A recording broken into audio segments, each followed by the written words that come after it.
The miracle of the Andes is one of the most remarkable survival stories in contemporary history. This dramatic event occurred on October 13, 1972, when Uruguayan Air Force Flight 571 crashed in a remote area of the Andes Mountains.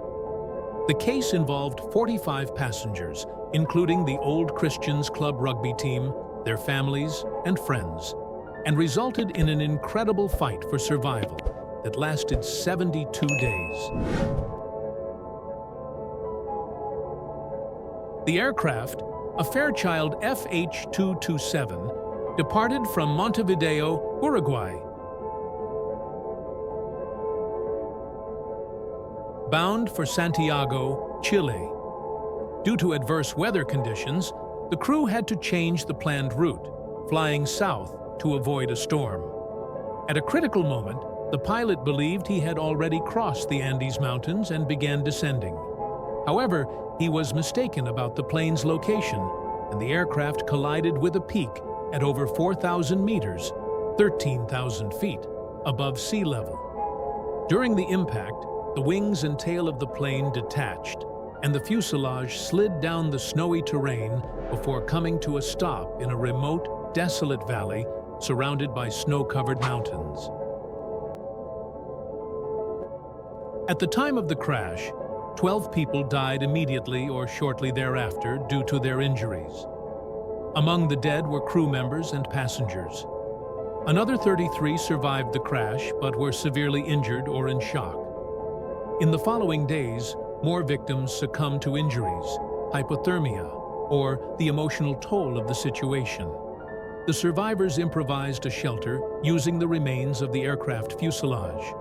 They battled freezing temperatures, which dropped to minus 30 degrees Celsius, minus 22 degrees Fahrenheit at night, and a lack of food. The few provisions they found, including chocolate bars, wine, and crackers, were rationed as much as possible, but were quickly exhausted. In the first days, the survivors hoped rescue teams would find them.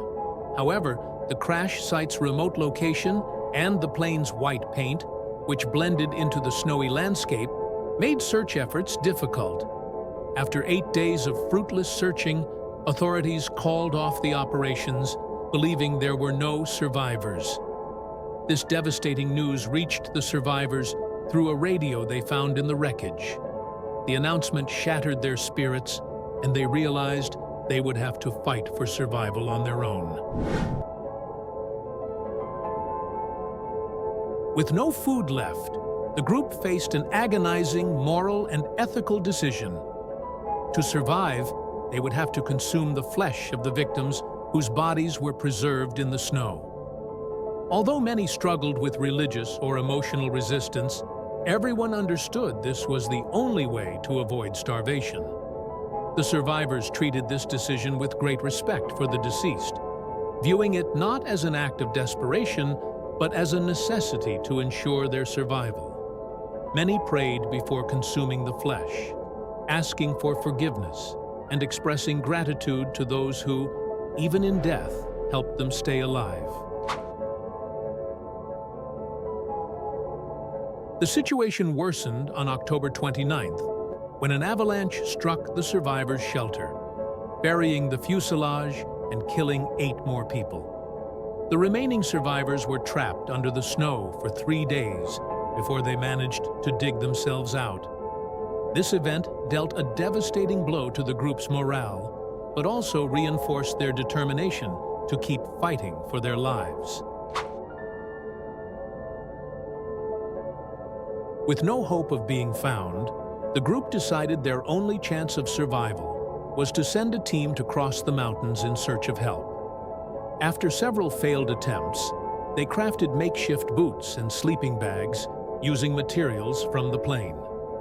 On December 12th, 3 men, Nando Parado, Roberto Canessa, and Antonio Vizintin, set out on an expedition to cross the mountains. Carrying a small amount of food and a rudimentary map, they faced extreme altitudes, intense cold, and the constant danger of avalanches. After 3 days of hiking, Antonio Vizintin was instructed to return to the camp to preserve supplies. Nando and Roberto continued. After 10 days of trekking, including dangerous climbs and freezing nights, they spotted signs of civilization. Finally, on December 20th, the two men encountered Sergio Catalan, a Chilean shepherd.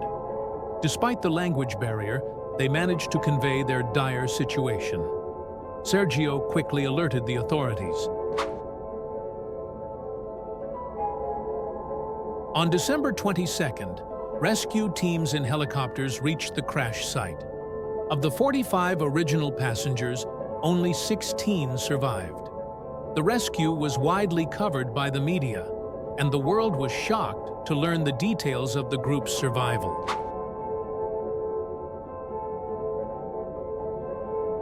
The case sparked ethical and religious debates, but over time, the story came to be recognized as a testament to the strength of the human spirit. Many survivors wrote books or gave lectures about their experiences. Among the most well-known accounts is the book Alive by Piers Paul Read, which details the event based on survivors' testimonies. In 1993, the film Alive dramatized the events. Survivors like Nando Parrado and Roberto Canessa became motivational speakers, sharing lessons about courage, teamwork, and perseverance in the face of extreme challenges.